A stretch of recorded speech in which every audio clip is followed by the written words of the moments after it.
আমি শুনেছি এই মাহফিল করার জন্য নাকি কোনো জায়গায় অনুমতি নেওয়া লাগছে। কারো কারো পছন্দ হয় নাই, আফসোস আফসোস। আমি জানি না তারা এখানে এসছেন কিনা। আমার ইচ্ছা করে আমি তার কাছে গিয়ে বলি, ভাইয়েরা আসেন, কি আলোচনা হয় শোনেন। এখানে শফিকুল ইসলাম মাসুদ ভোটের কাঙাল হয়ে আসে নাই। এখানে আবুল বাশার হেলালি বাংলাদেশ জামাত ইসলামী রাজনীতি করার জন্য আসে নাই। শফিকুল ইসলাম মাসুদ যদি পাবলিক ফিল্ডে এখন রিকশার উপরে দাঁড়িয়ে কথা বলা শুরু করে, আপনাদের এর চেয়ে বেশি রাস্তায় জড়ো হয়ে যাবে। জামাত ইসলামী ধোঁকাবাজি করার জন্য এরকম একটা মাহফিল করে জামাত ইসলামীর দাওয়াত আপনাদের দিতে হবে, এটা জামাত প্রয়োজন মনে করে না।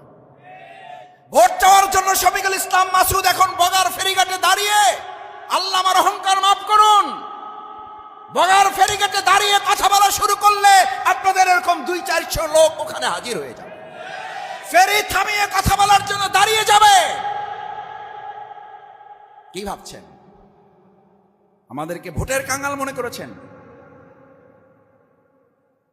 কি মনে হয় শফিকুল ইসলাম মাসুদরা এমপির কাঙাল?